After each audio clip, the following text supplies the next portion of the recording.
Hello and welcome to my channel In Search of Wonder. My name is Anne and this is part one of a three-part series all about Austen's men, the male characters featured in her books that ended up marrying her heroines, who are really the true main characters of her stories.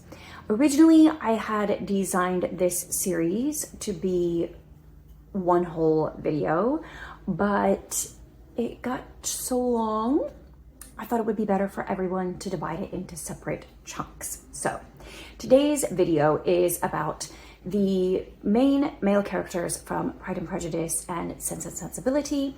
And in subsequent videos, we will meet the heroes of Jane Austen's other stories. So when you watch this video, keep that in mind. Originally, it was designed to be one entire video, but now it's a series. So a three-part series.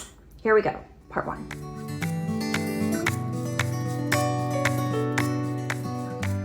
Aside from Mr. Darcy, who has flaws, but overcomes them and is otherwise basically pretty much the perfect man, Jane Austen's heroes in her stories, if you want to call them that, for lack of a better term, basically the male lead character in each of her books, the man that the heroines of the story fall in love with.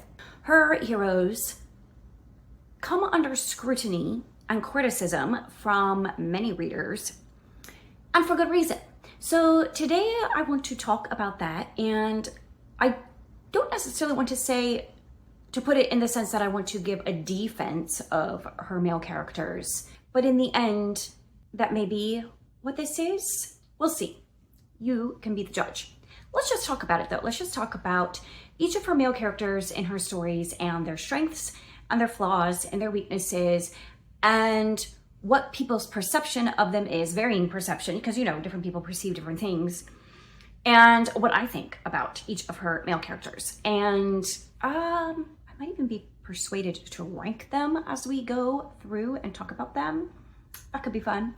So let's get started with the most obvious, which is Mr. Darcy of Pemberley, as featured in Pride and Prejudice by Jane Austen. Arguably her most famous book, and rightfully so. Most days I would say it is my favorite Jane Austen book, and it is the one that I've read the most, and I have watched adaptations the most, and I have read variations of the most. It's definitely a top favorite of mine. And Mr. Darcy is probably many people's favorite male hero in Austen's stories because he's tall, dark, and handsome, although I'm not sure that he's ever quite described as dark, but a lot of people perceive him that way. He's definitely tall, as described in the story. He's definitely wealthy, that's obvious. And he's a little bit reserved, but not a little bit, he's definitely very reserved. He's not like your friendly, cheerful sort of guy. He holds back in company and he comes across as arrogant. That's his primary flaw. Arrogance and resentment, which are pretty big flaws, to be honest. I mean, how many of us actually, as women, would want to marry a man who was arrogant and resentful? That doesn't sound like a lot of fun. But thankfully, over the course of the story, Mr. Darcy is confronted with his flaws and he changes. He is still essentially the same person that he is. He is certainly a reserved person in company. He doesn't put himself out there, but he can fulfill all the social graces when the situation requires it. And so he learns to do that. And Elizabeth, or Lizzie Bennet, she is able to soften up his rough edges. And I think that this is a very natural sort of development that changes Mr. Darcy. In his character growth and development throughout the course of the story, there isn't any actually for the first solid half of the story, maybe even 2/3 of the story. It's not until Lizzie rejects him at his first proposal that he begins to kind of look himself in the mirror. And sometimes that's all that's needed, is that good hard look in the mirror to say, oh, that's how other people see me, or that's how I am projecting myself, or that's what I'm really like. And that's all that's needed to to make a necessary change. And I think that that is profoundly impactful for him. And some of the things that Lizzie says to him in particular strike at his heart, because he is a man of good character and he wants to be a good man and he wants to be a gentleman. And he sees where he is failing in that area based on the things that Lizzie said to him and the fact that she rejected him for those reasons. And so that begins to soften him up and change. So in that way, he kind of loses his edge of arrogance, the unhealthy expression of his arrogance as it comes out in ignoring other people and looking down on other people and being snobbery, generally just a snob. So Lizzie helps him with that, but she also helps him with the more like the resentful aspect of his character, like the more serious side that kind of takes everything a little bit too seriously, because she doesn't take everything seriously. And she's able to laugh at herself, and she's able to laugh at circumstances, and she's able to laugh at other people. And because she's able to do that, she's able to joke him out of his overly serious mental state and help him to see the lighthearted aspect of things. And so she softens him up in that way. Some people, would complain about Mr. Darcy that he changes too much in the story, but I don't think that's true. I think that his essential character is still very much the same as the book goes on. And I think also that the way Jane Austen effected the change in him is also very natural and normal, and not, even though it comes across at some points as a very different side of him, I think in the end what we're seeing is Mr. Darcy becomes to Elizabeth and to her family, to a lesser extent, but also to others in company, he becomes to them what he is already when he's naturally comfortable with his family. It's not a complete change of personality. It's just a willingness to put himself out to other people that he doesn't know quite as well, to make them comfortable, rather than just wishing to be comfortable himself at home inside somewhere with people that he's already familiar with and knows and loves. So that's Mr. Darcy. Otherwise, he's like a fabulous guy, he's a good man. He saves Lizzie's family by making Wickham marry Lydia, and he doesn't want to be thanked for it. He does it quietly under the radar and does not want the applause for it or the recognition of it. And he's just a good man, and we know that. Like we can sense that about him. And other than that arrogance and resentment, which kind of get repaired as the story goes on, he doesn't really have any distinctive flaws. And there aren't any flaws in the development of the relationship between Lizzie and Mr. Darcy that we see from like a modern perspective. Like we don't look at it and say, for example, the age difference isn't that huge, or the circumstances in a life are different, but it's not, Mr. Darcy doesn't take advantage of that. And Lizzie is strong enough of her own self as a person that she wouldn't let someone take advantage of her like that. So there's not like this imbalance that from our modern perspective, we would look back and say, well, that's problematic. Like it's just a beautiful relationship. So there's not a lot negative that is said, hardly ever, about Mr. Darcy in that story. Let's take a minute to mention Mr. Bingley. He is many people's also favorite hero in Austen's stories. I guess technically not a hero, although he's Jane Bennet's hero because she ends up marrying him. And he is an important character in this story, but he's not the main male character. Many people mention him as a favorite Austen male character for good reason, because he is the complete opposite of Mr. Darcy. He's friendly, he's outgoing, he's cheerful, he's easy to get along with. He also happens to be wealthy, not quite as wealthy as Mr. Darcy, and with not much of a family genealogy to speak of, but nowadays we don't care too much about that, so whatever. We like Mr. Bingley. He is a little bit easy to walk over, too easily convinced. He can be kind of impulsive. So he has some kind of flaws, but they're not like huge flaws of character. They're just more like personality traits that we could overlook, and he's still very lovable overall.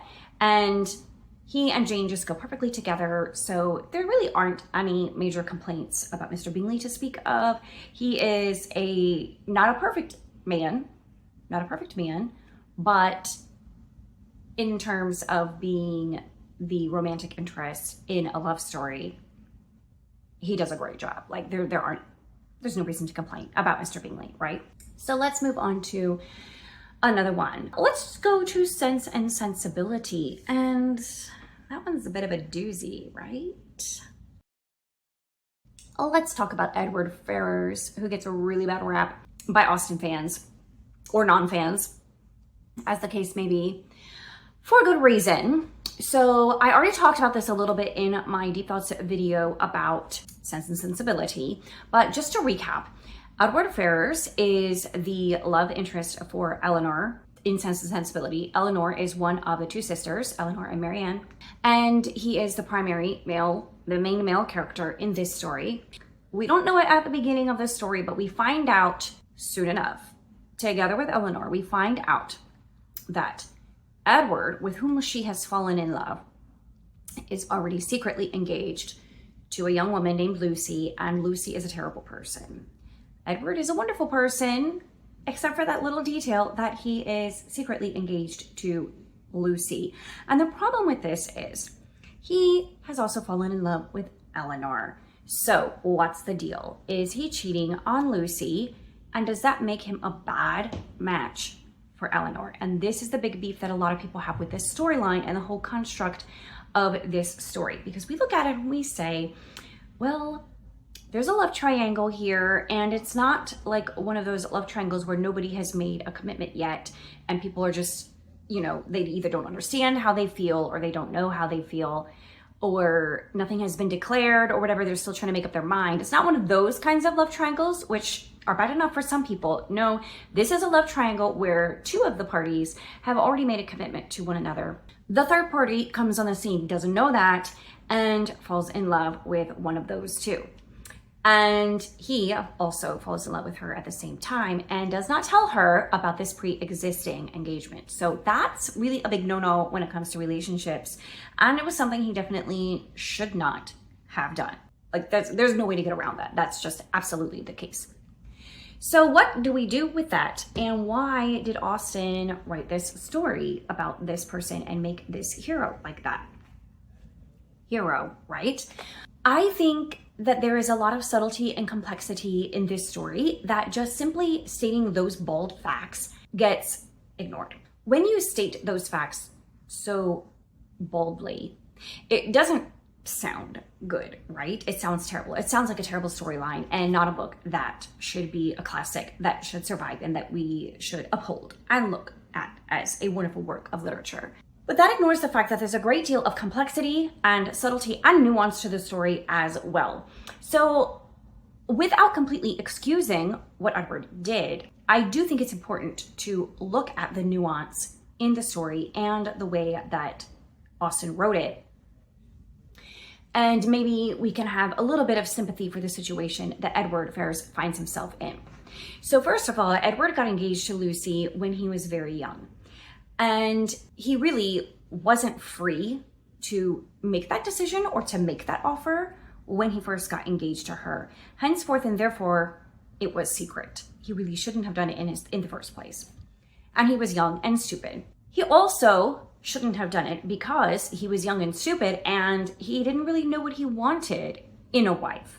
And he should never have taken that drastic step of committing to Lucy without having a little more experience in the world and knowing what it is that he wanted in women, without having met a few more women in his life, you know, to kind of get a feel for what was out there, because, you know, Lucy was kind of like the bottom of the barrel, to be honest. But because she was pretty and manipulative, he was easily manipulated by her and continued to be for many years. And so, you know, she turned his head and he was distracted and charmed by her. And I think that Lucy is portrayed in the story as very manipulative, and we don't get this stated fully in the story, but I imagine that Lucy kind of manipulated him into the whole marriage proposal thing in the first place. And I think also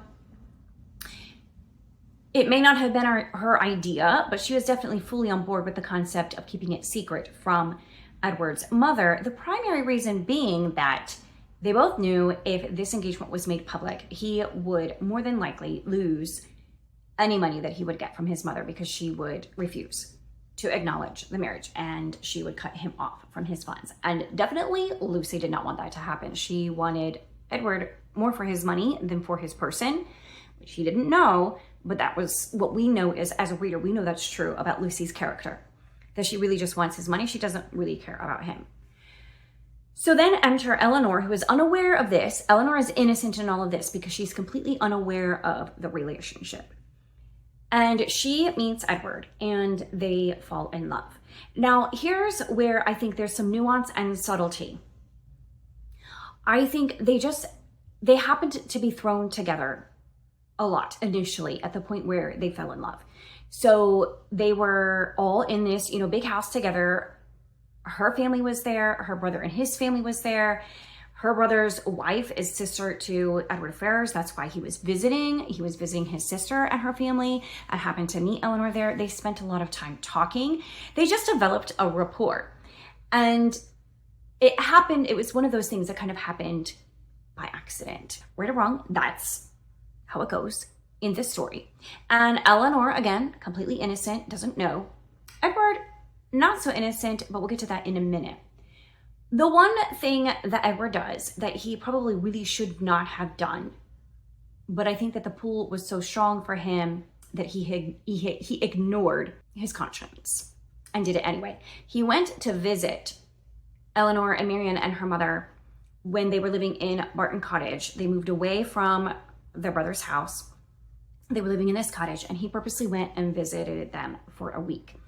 And at that time, Eleanor is still unaware of the attachment. And Edward, if anything can be said in his defense, he never makes any move with Eleanor. He never declares anything to her. And in that week, he is directly contrasted with Marianne's beau, Willoughby, who does.